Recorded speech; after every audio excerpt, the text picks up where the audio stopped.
Hello, and welcome to the very first episode of The Paradigm Shift. I'm Erica Price, manager with Paradigm Forensics. And I'm Samantha Fisher, member at Paradigm Forensics.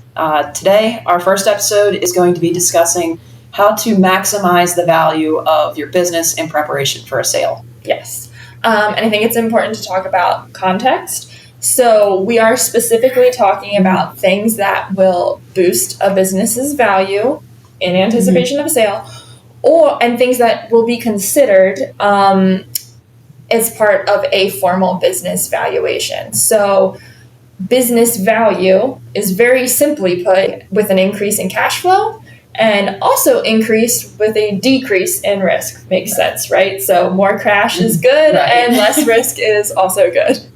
Right. I mean, of course, there's other factors to consider, but that's really kind of the crux of what we're looking at. When you're looking at this valuation, that's, really going to be some of those driving factors here that you can control early on.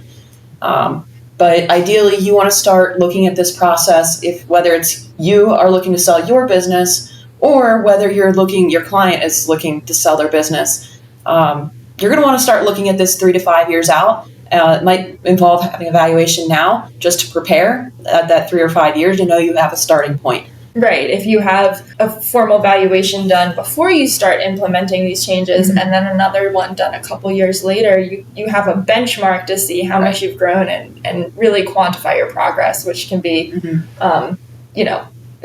fulfilling for you seeing, yes, okay, you're putting all this hard work and it's paying off. Right. So I guess getting into our first consideration here, it's making sure that you do not have a concentration of your clients in terms of revenue. So a business, as a business owner, if you have 1 or 2 large client that takes up a huge portion of your revenue, that's obviously going to be very risky for a potential buyer coming in. What if you lose that client, or, just having to make sure that you're maintaining that one source. And it's just, when you're looking at that risk factor, the more you can decrease that risk, the better. So diversifying your client base and your revenue source, you want to make sure that you're having multiple, sources of revenue instead of 1 or 2 large clients. Yeah, avoiding it as much as you can. That said, it is possible to have a large revenue concentration that doesn't significantly negatively impact value. So, for example, if the customer with the concentration, if it's a large company, if they've been customer for many, many years and the company is stable, these are all things that mitigate the risk of having a concentration. Right, or even just preparing and just seeing if you can add a few additional customers throughout the years. In addition to that client, that can help as well. Absolutely. But I guess that's a great segue into our next bullet point here. And our next item is when you're looking at, if you're operating in a niche market where you have, if you have a very specialized service, you can actually use that to your advantage and it actually may be beneficial. Right. So our second kind of aspect here, which is a strength for any company, is either to differentiate yourself from your competitors or operate in a very specialized niche market. So if you're operating in a niche market, you can usually charge more and then as a result have increased profit margins. And that is, if we tie back to how do you deduce value, that's going to give you higher cash flow, which is going to increase your value. Right.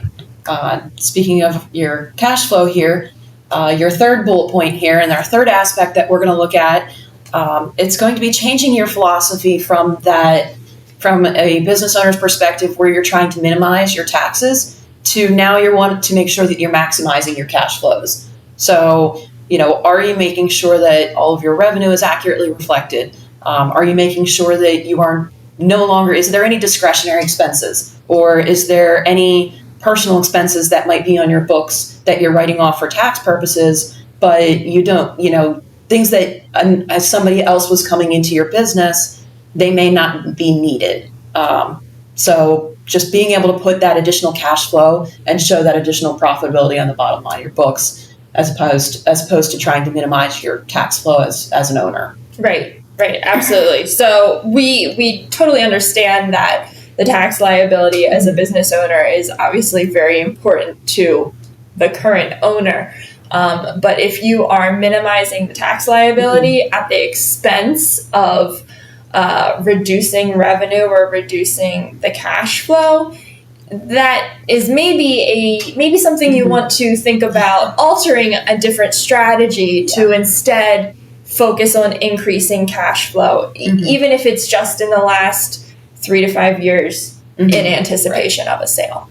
Right. And switching over to a practical aspect here that you can look at is your management team, and making sure you have a confident and strong management team in place, so that whether your potential buyers coming in, whether they're looking to be actively involved on a day-to-day basis with the business, or if they just want to be a passive owner, either way, it's an asset of your business to make sure that you have a very strong management team in place. A team that if something were to happen to you, can this business continue to operate, or at least for a period of time, can they adjust reasonably without you being actively involved day to day?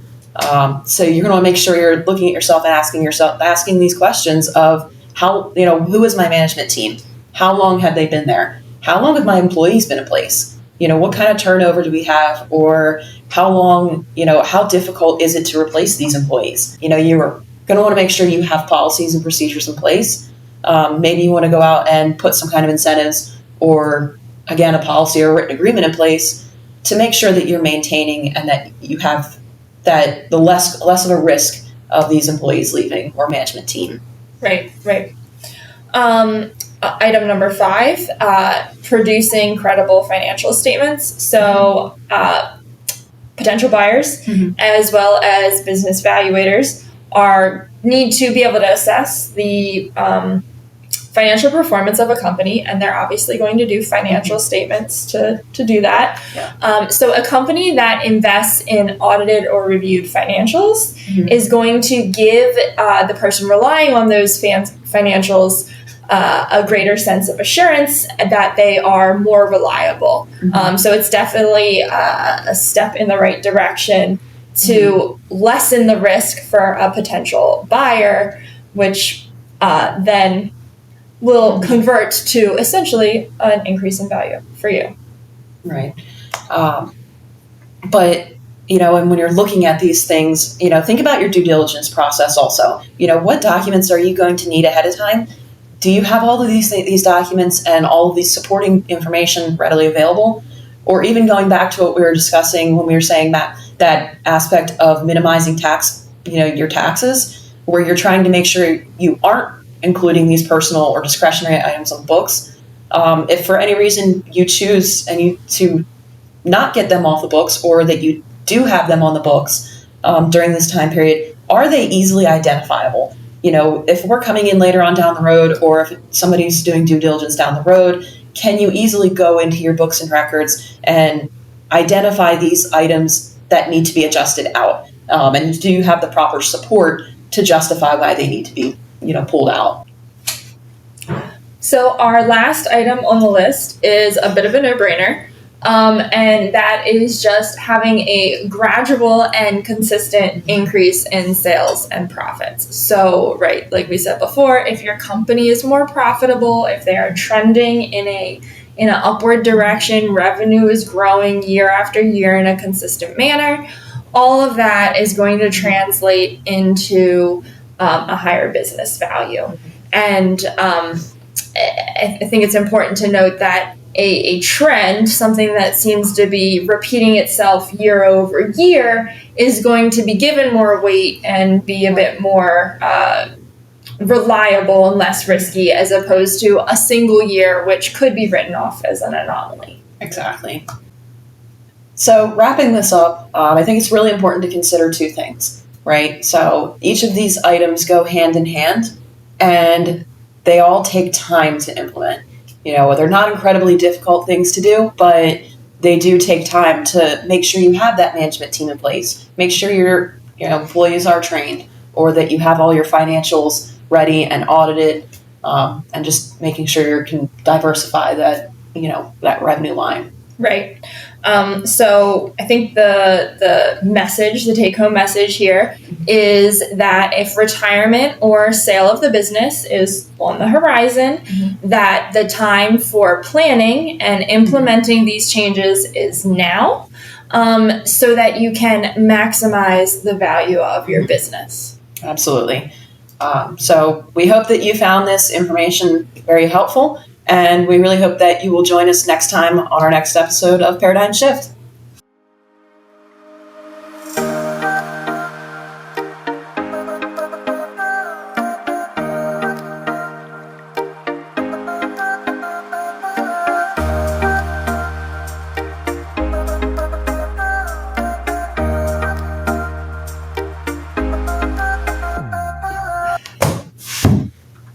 I've reached my limit of being able to do this.